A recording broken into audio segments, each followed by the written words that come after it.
오늘 함께 은혜 나눌 하나님의 말씀은 사도행전 9장 1절에서 9절까지 말씀을 함께 보겠습니다. 사도행전 9장 1절에서 9절까지 말씀입니다. 찾으시는 동안 교회 소식을 전해드리겠습니다. 이번 주 토요일에 있을 우리 원로 목사 추대와 담임 목사 위임과 임직 은퇴식을 위해서 기도 부탁드리며 당일날 주일날보다 1시간 빠른 시간에 차량 운행이 돌 예정이오니 대형 버스를 착오 없이 타시길 바라고 10시 정도까지는 모두 다 오시어서 1시간 일찍 손님 맞을 준비들을 함께 동참해 주시면 감사하겠습니다. 또한 너무 뒤쪽에 앉는 것보다는 뒤쪽에 앉는 부분들은 우리 손님분들에게 양보를 해주시고 당일날은 조금 앞쪽부터 순서 맡으신 분들 자리를 제외한 다른 곳에 가까이 앞쪽으로 오셔서 앉아주시면 감사하겠습니다. 오늘 이 행사를 위하여서 오늘 오후 예배가 끝난 이후에 남전도회와 청년들이 남아서 준비를 하도록 하겠습니다. 함께 많은 이들이 함께하면 금방 끝날 것이고 한두 명 모이면은 이제 내일까지 해야 될 것 같습니다. 그러니 모두 동참해 주시길 바라며 끝나고 우리 남성교회 모임이 있는 거 맞습니까? 네, 모든 총 남성교회 회원분들은 모여주시고 어색하더라도 꼭 참석을 해주셔서 하나님 공동체된 축복과 교제를 함께 누리기를 간절히 소망합니다. 다음 주 토요일 김현석 형제와 장미경 자매의 결혼식이 12월 15일 토요일 오전 11시에 더 파티움 5층에서 있습니다. 함께 축하해 주시길 바라며 교회에 오셔서 같이 출발하실 분들은 10시까지 오셔서 같이 출발하도록 하겠습니다. 성탄 전야제 23일 날 오후 예배에 있을 성탄 전야제 축제에 참여할 팀은 김시원 교육부장님께 신청해 주시길 바랍니다. 또한 24일 월요일 새벽송이 저녁 8시부터 돌 예정입니다. 새벽송이 많이 사라지고 있는 그런 추세인데 우리 양문교회는 세상에 아기 예수의 탄생, 이 복음의 기쁜 소식을 찬양 가운데 울려 퍼지기를 원합니다. 여러분의 이웃들에게도 조금 소식을 나누고자 하니 꼭 신청을 해주시고 큰 거 아닙니다. 같이 이제 불우한 이웃들이나 우리 학생들과 함께 나눌 과자 한 봉지도 좋으니 그런 다과 정도 준비를 해주셔서 보내주시면은 교회에서 포장을 해서 불우한 우리 아이들에게 선물로 사용되어지도록 그렇게 하도록 하겠습니다. 그리고 이 예산이 있는지 잘 모르겠는데 새벽송 가능하면 우리 집에서 새벽송을 돌고 그 이웃집에 사실 폐를 끼칠까봐 지난 작년에 엄청 조용히 불렀대요. 고요한 밤 아마 들리지도 않게 그렇게 했는 아쉬움들이 조금 있다는 이야기를 들었습니다. 이번에는 좀 더 큰 소리로 하되 우리 옆집에게 줄 선물도 하나가 있다면 우리 전도팀의 선물이라든지 아니면 거기에 아이가 있다면 아이에게 줄 과자까지가 선물이 되어지면은 기쁨의 소식도 전하면서 이렇게 풍성한 선물도 나누면은 아무리 크게 소리를 질러도 좋아하지 않을까 생각합니다. 이를 위해서 우리 전 성도가 함께 동참해 주시길 바랍니다. 오늘 오후 예배 후에 임직식 준비로 그 준비위원회 모임이 있습니다. 준비위원회들은 당회장실로 모여주시길 바랍니다. 말씀 사도행전 9장 1절에서 9절까지 말씀 찾으셨으면 한 절 한 절 교독하겠습니다. 사울이 주의 제자들을 대하여 여전히 위협하고 살기가 등등하여 대제사장들에게 가서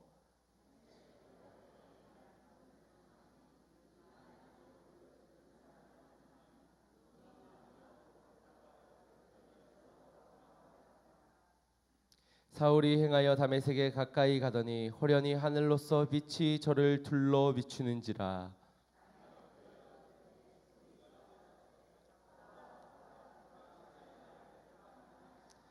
대답하되 주여 니시오니까 가라사대 나는 내가 핍박하는 예수라.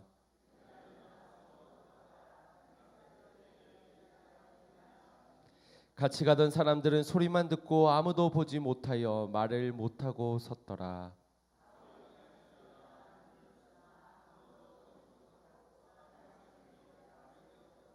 함께 보겠습니다.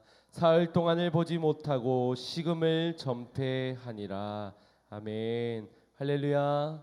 하나님의 크신 은혜가 있기를 소망합니다. 우리 좌우 옆을 바라보면서 하나님의 은혜가 풍성하기를 소망합니다. 축복하겠습니다. 네. 날마다 풍성에 더해지는 하나님의 축복과 은혜가 있기를 소망합니다.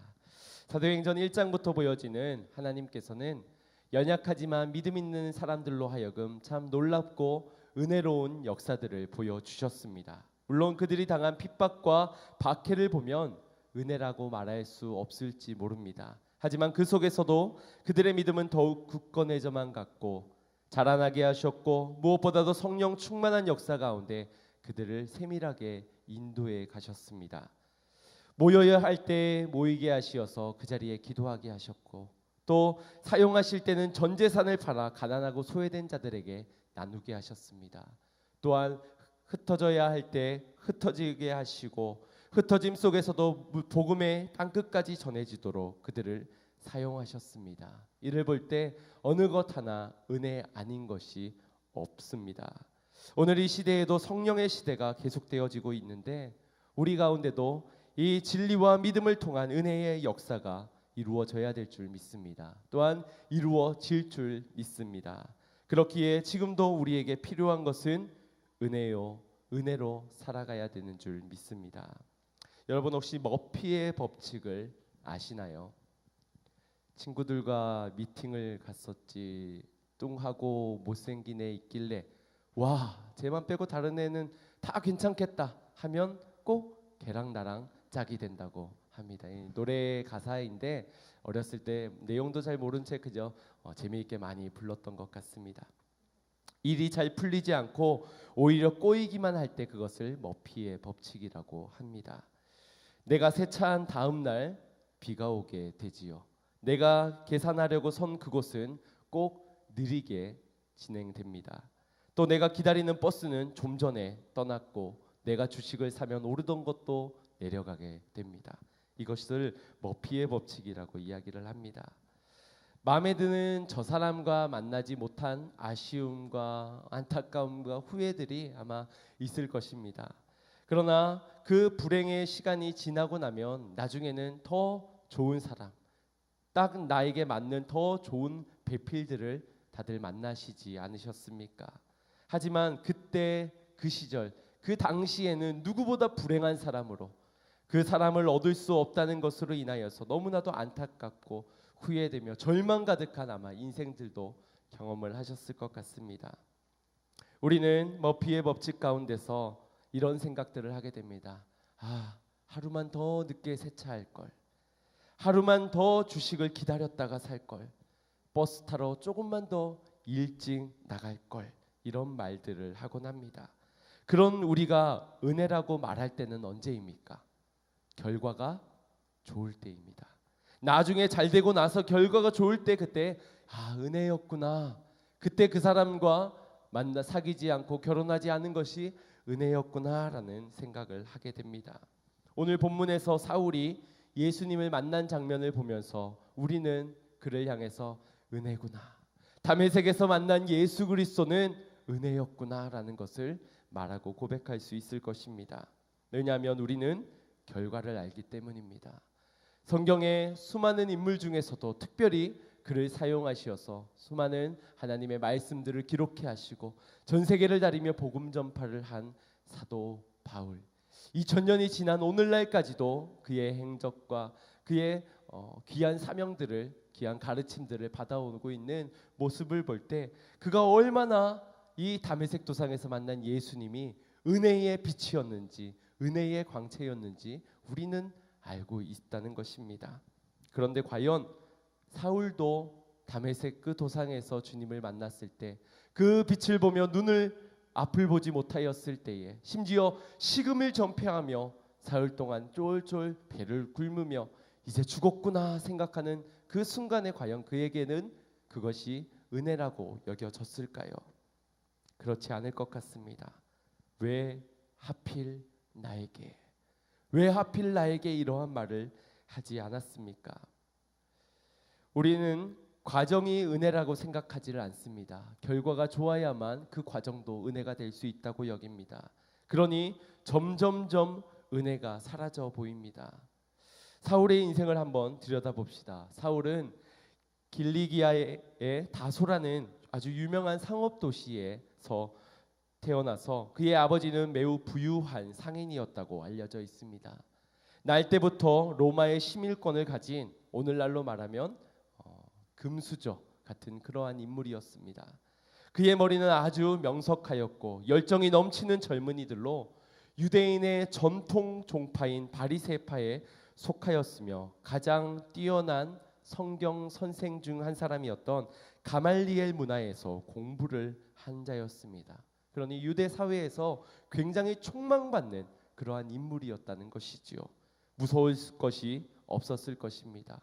문제도 해결하는 게 크게 어렵지 않았을 것입니다. 자기 배경과 자기의 능력으로 모든 것들을 헤쳐나갈 수 있던 그러한 자였다는 것입니다. 다시 말해서 그 사회가 그를 말하길 은혜 입은 자라 말하고 평가하였을 것입니다.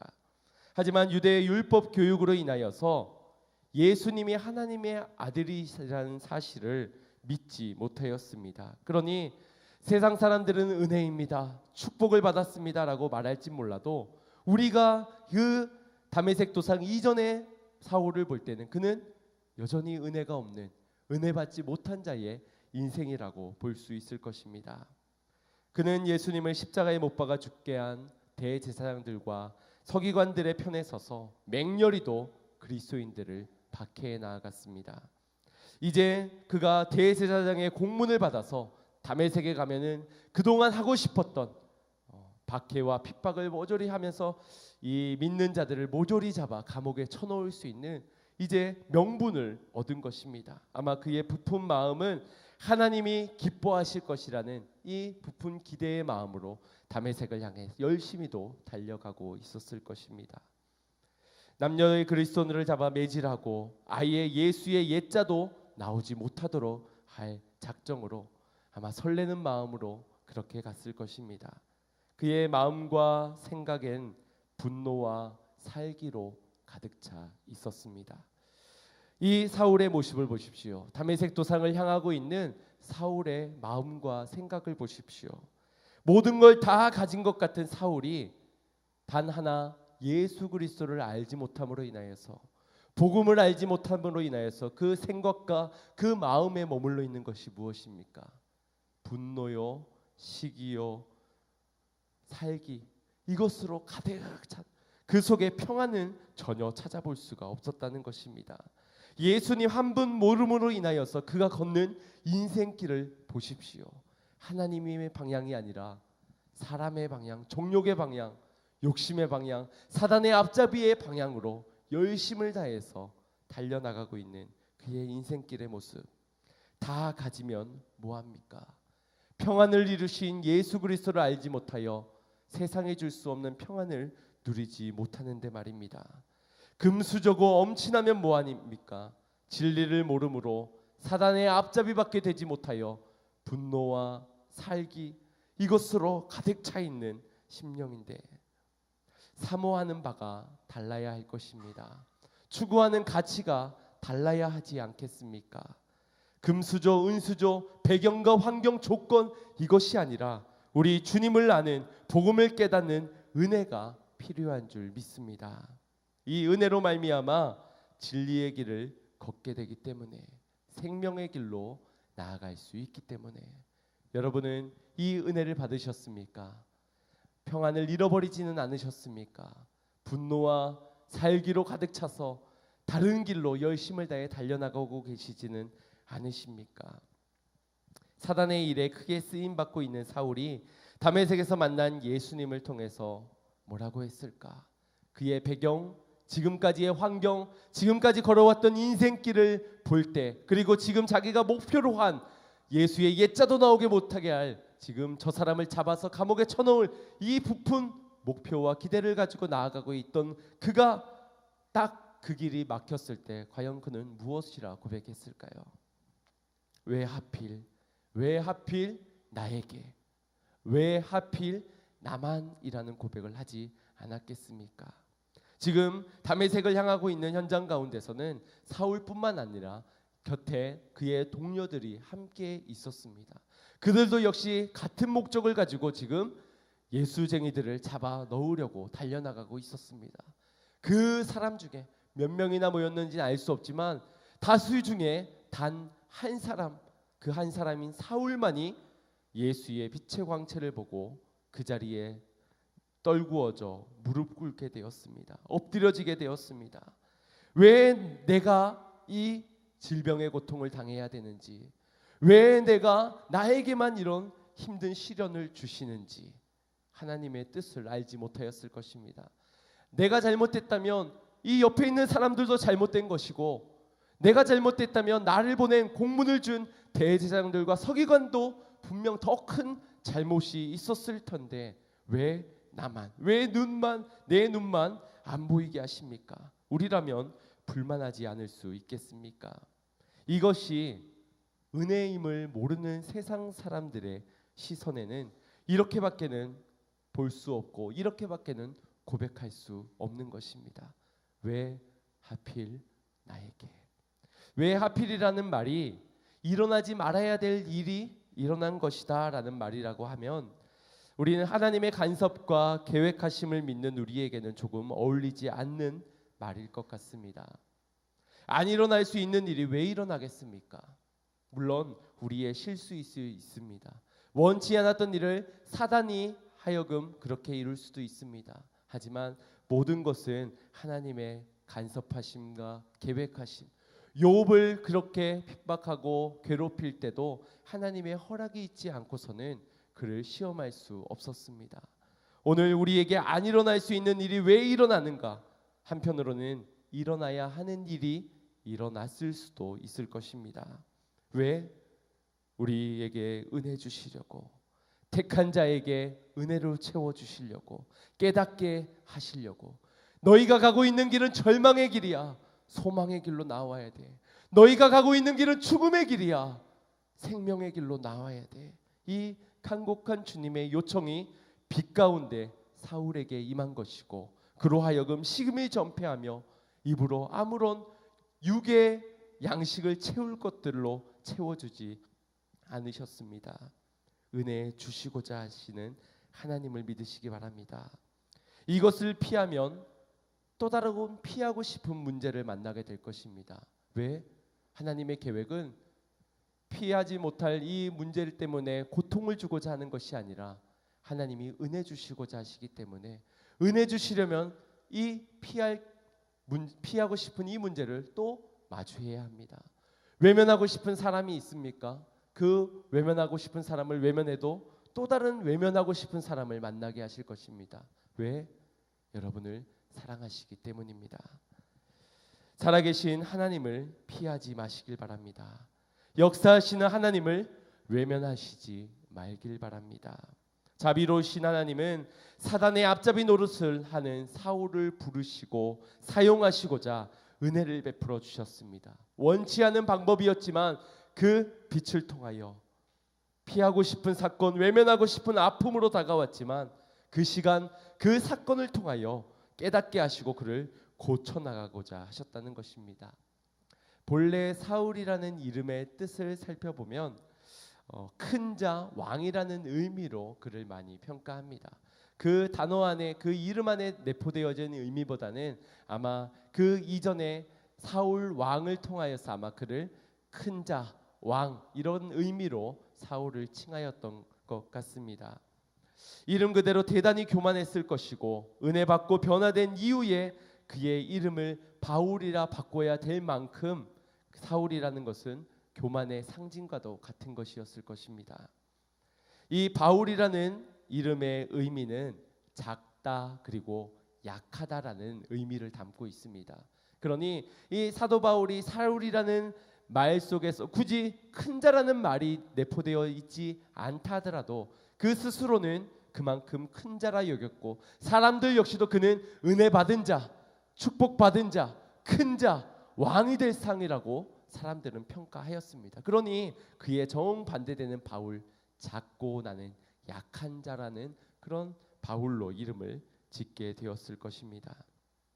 일생 겸손과 눈물로 복음 전도하는 사도 바울이 된 것입니다. 이것이 은혜입니다. 다들 큰 자가 되려 합니다. 다들 왕이 되라 말합니다. 그것이 인생의 목표처럼 살아가고 있는 중에 작게 되는 것, 작아지는 것, 약해지는 것, 이것을 은혜라고 생각하는 사람이 없습니다.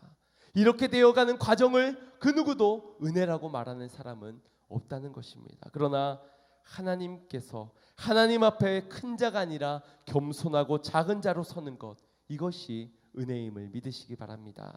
교만한 영에 사로잡히어서 내 욕심과 내 욕망을 채우기 위해 살아가는 삶이 아니라 하나님의 영광을 위해 은혜로 겸손한 영, 성령에 붙들리어서 그렇게 사용되어지는 것, 이것이 가장 큰 은혜라는 것입니다. 지금 수많은 사람 중에 빛을 본 것이 은혜요, 하나님의 음성을 듣게 된 것이 은혜요, 앞을 못 보는 가운데 스스로 자신의 과거의 삶을 돌아보며 자신의 내면에 교만했던, 아직 그 사단의 앞잡이로 노릇하였던 그 모습을 돌아보게 하였을 것입니다. 시선을 막으시고 영의 시선을 뜨게 하신 것이지요. 입으로는 먹을 것을 먹지 못하게 하면서 육의 체험을 위해 살아가는 인생에서 이제 내 영혼이 갈급하여 있음을 보게 하셨을 것이고, 그 영혼의 체험이 먼저가 되어야 되는, 그것이 채워지는 것이 은혜임을 알게 하셨을 것입니다. 어느 기간 동안입니까? 사흘이라는 그 시간 동안, 길다면 길고 작다면 잘된 그 시간 동안 말입니다. 사도 바울에게는 꼭 필요한 은혜의 시간이었다는 것입니다. 여러분은 하나님의 은혜를 입으셨습니까? 작아지는 은혜를 입으셨나요? 과정에서 고통스럽지만 깨닫는 은혜를 입으셨습니까?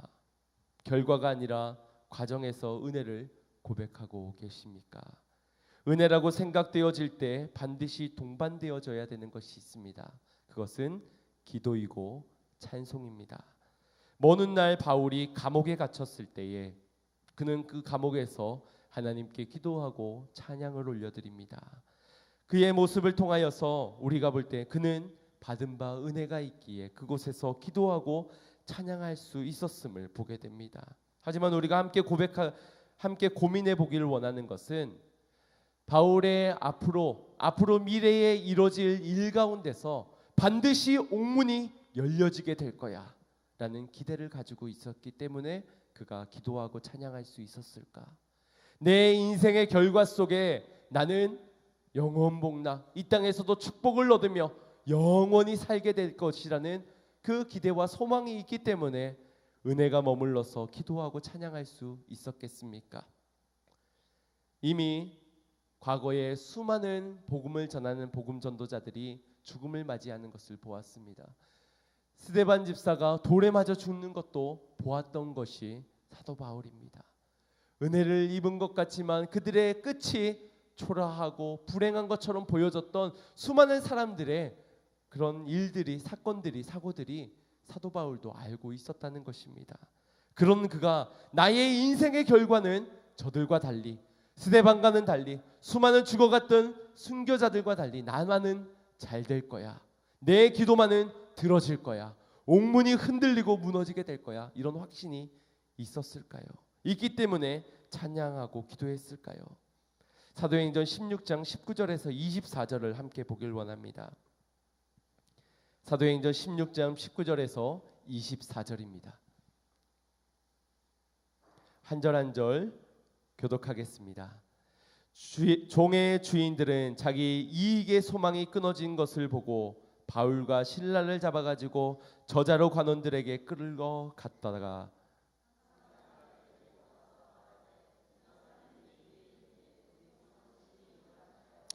로마 사람인 우리가 받지도 못하고 행치도 못할 풍속을 전한다 하거늘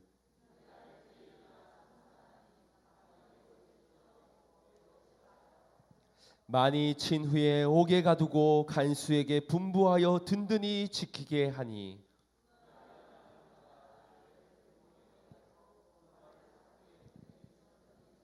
아멘. 이 말씀 속에서 보여지듯이 지금 귀신 들린 한 종의 예수 이름으로 말미암아 그 귀신을 쫓아내게 되었습니다. 그때에 그 귀신 들린 종의 주인이 자신의 이익과 소망이 끊어진 것으로 인하여서 바울과 실라를 고발하게 됩니다. 관원들에게 쫓아가서 그들의 잘못을, 그들의 범죄한 사실들을 아뢰입니다. 사실 타당치 않은 이유들입니다. 그럼에도 상관들은 성을 요란케 하며 자신들의 신념과도 반하는 이 두 사람을 옥에 가두기를 결정합니다. 매를 치고 옥에 가두어 버리게 됩니다. 이것이 세상의 방법이라는 것입니다.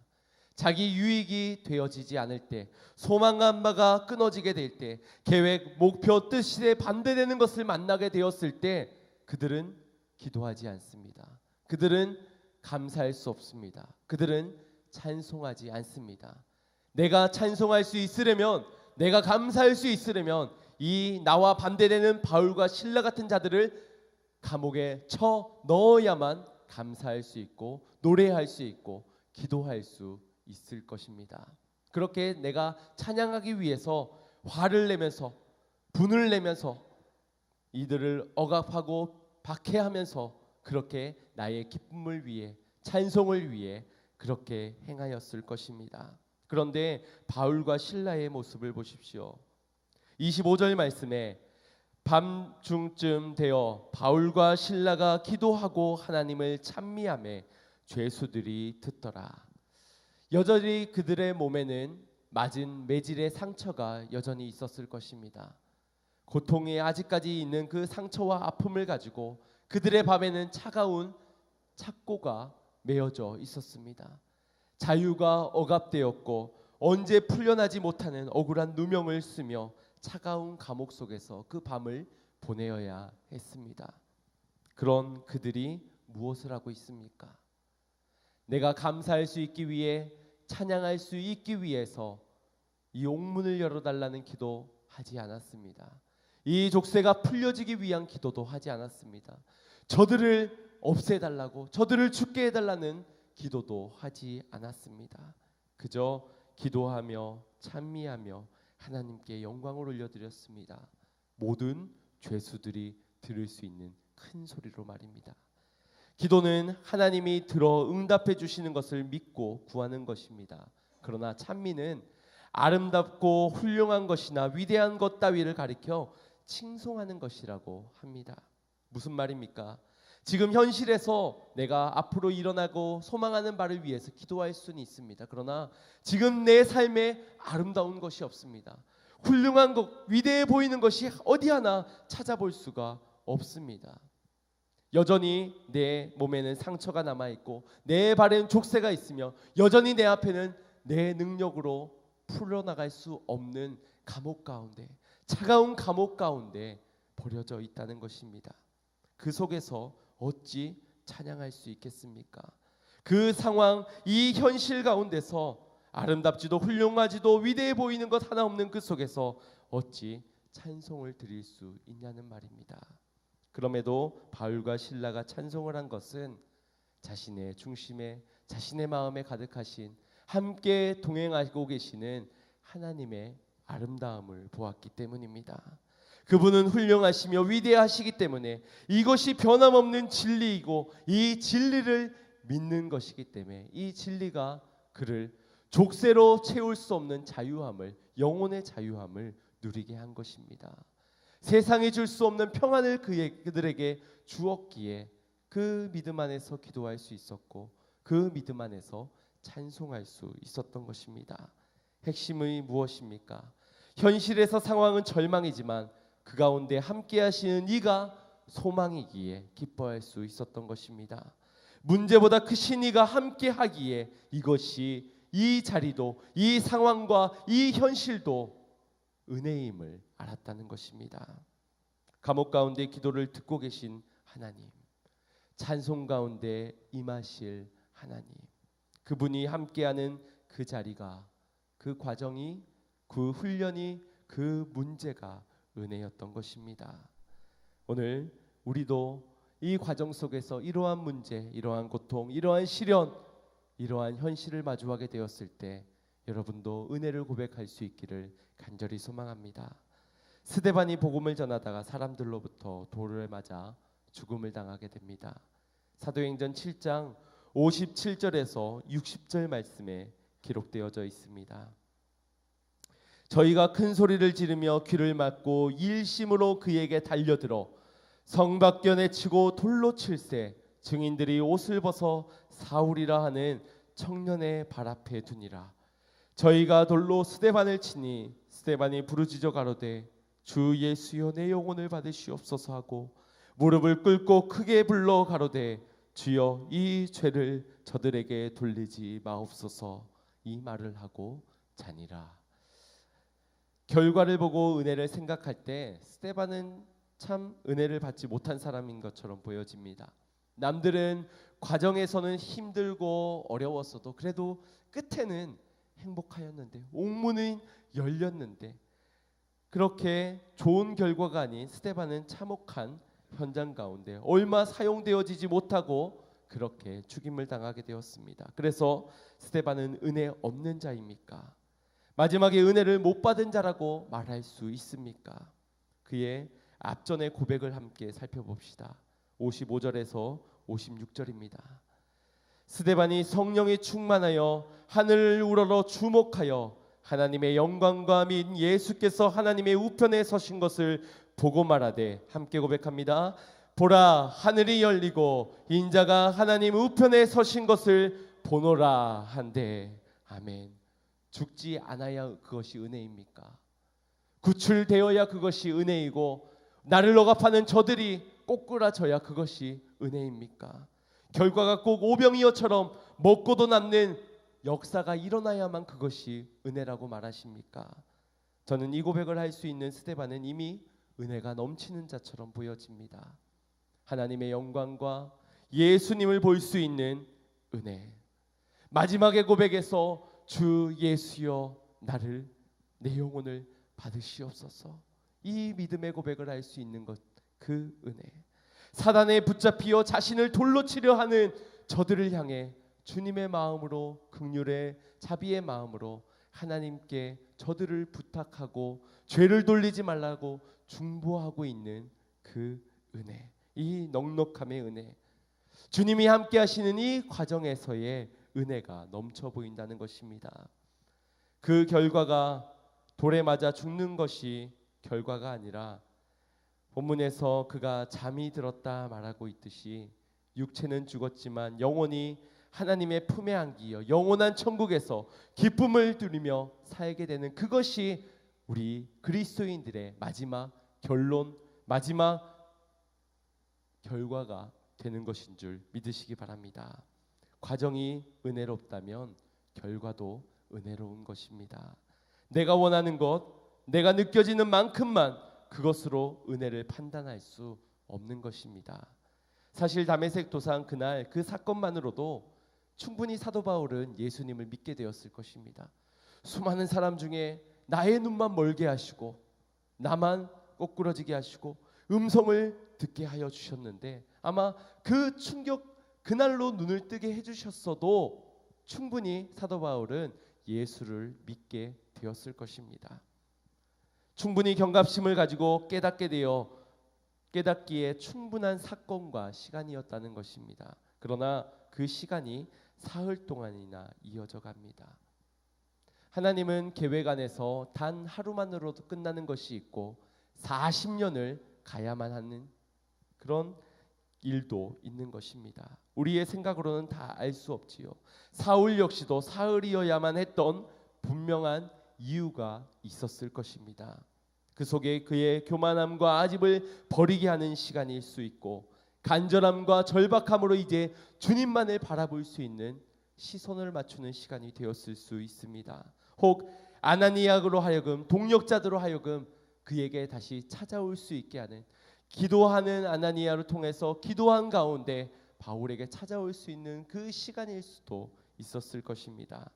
다 알 수는 없지만 분명한 것은 꼭 필요한 시간이었고 그 시간은 곧 은혜의 시간이었다는 사실입니다. 사흘씩이나 여기라고 말할 수 있겠지만 사흘밖에 안 된 것이라고도 말할 수 있습니다. 왜냐하면 이것은 진리를 깨달아 알기 위한 아주 자그마한 고통의 시간이기 때문입니다.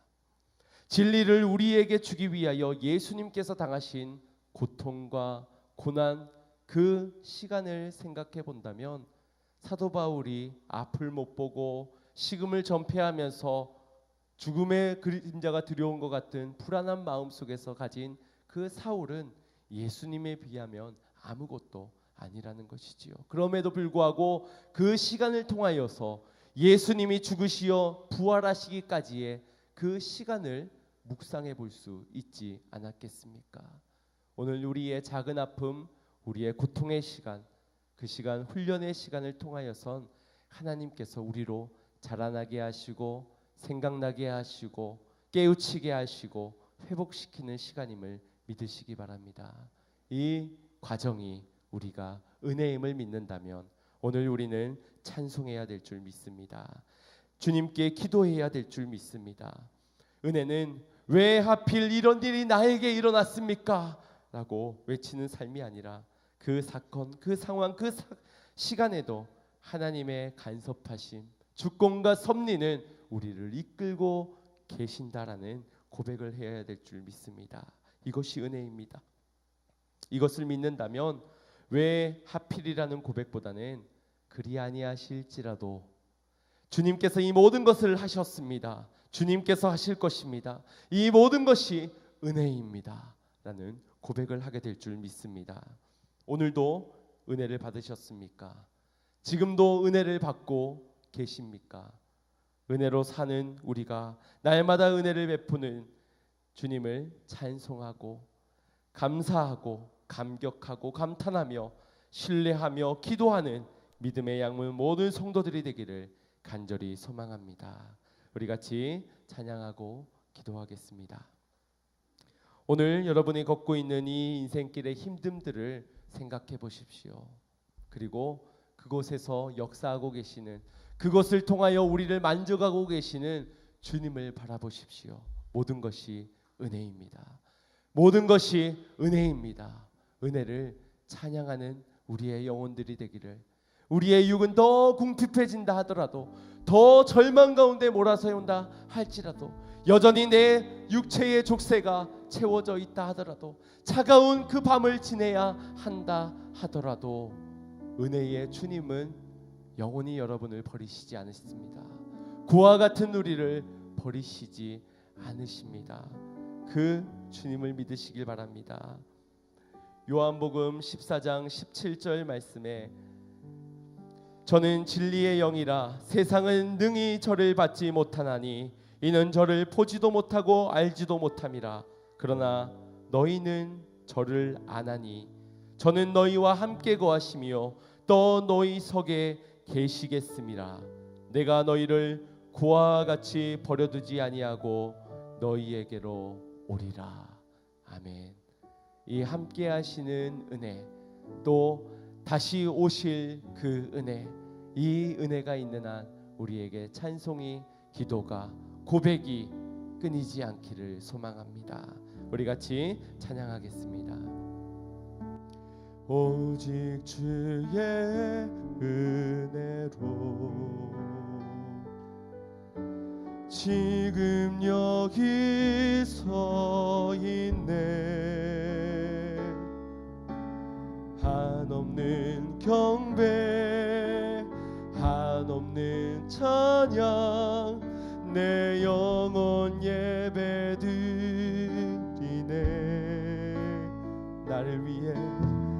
나를 위해 이 땅에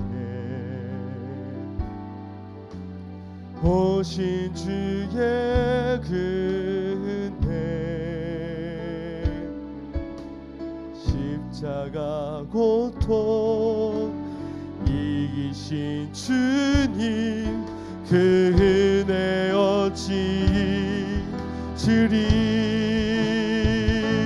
주네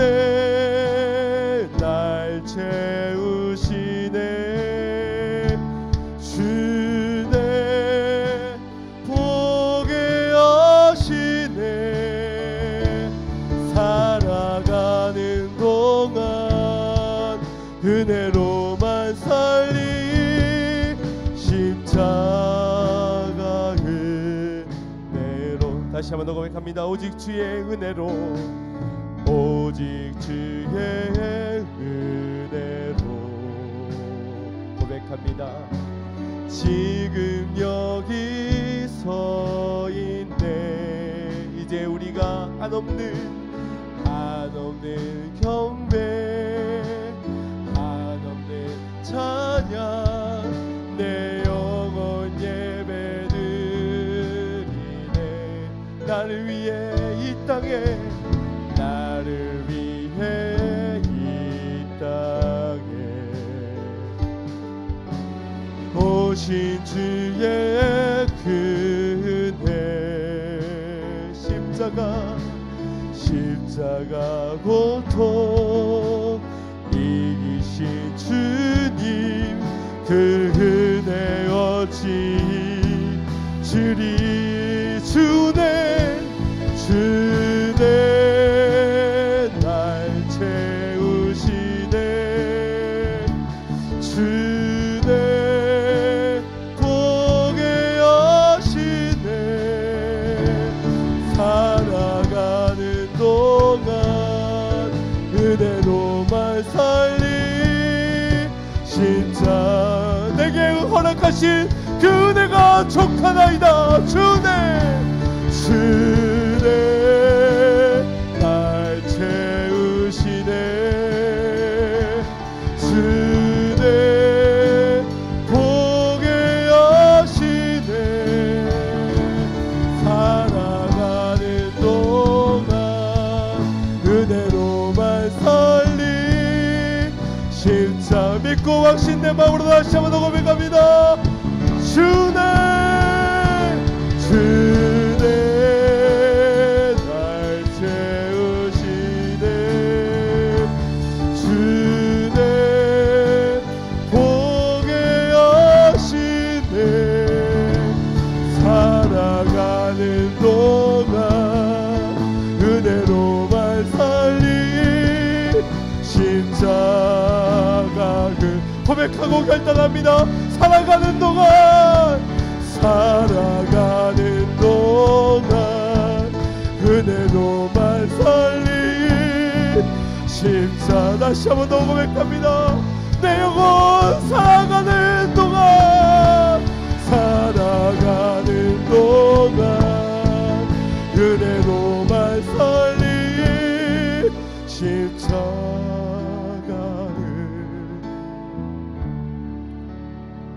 하나님, 나의 입술에 기도가 멈춰버린 것은 오늘 응답하시지 않는 하나님의 침묵으로 인한 것으로 우리가 생각하였습니다.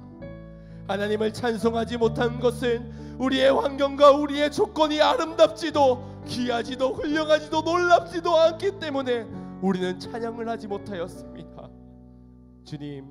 주님께서 진리를 위하여, 사랑을 위하여, 은혜 주시기 위하여 걸어가신 십자가의 그 고통을 생각하게 하여 주시어 그 고통이 없었다면 오늘 우리도 은혜를 경험할 수 없었듯이 오늘 내가 작은 고통에 불만과 불평 가운데 절망하지 않게 하여 주시고 작은 고통 속에서 주님이 당하신 십자가의 고통 그리고 그 속에 위대하고 놀라우신 하나님의 약속과 하나님의 뜻을 깨달아 알게 하여 주시어서 날마다 이 찬양의 고백 속에 주님의 진리를 고백해 하여 주시고 모든 은혜의 고백 속에 하나님의 언약의 약속을 붙잡으며 나아갈 수 있는 우리의 삶이 되게 하여 주시옵소서. 은혜 베푸시는 주님의 찬양하며 영광 올려드리는 복된 삶이 되기를 결단하며 우리 다 함께 주여 한번 외치고 합심하여 기도합시다. 주여!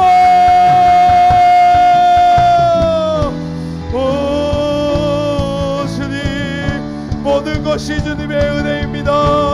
십자가 은혜가 내게 임하기까지 주님이 당하신 그 고통을 아버님의 내가 받은 고통과 이 시련과 이 상처와 견딜 수 없는 위대하고 놀라운 것인 줄 믿습니다. 피하지 않게 하소서, 외면하지 않게 하소서. 그 속에 살아계신 주님을 바라보며 기도하게 하시고 찬송하게 하여 주시옵소서. 주님의 은혜가 나를 반드시 채울 것입니다. 주님의 은혜가 나로 포기하실 줄 믿습니다.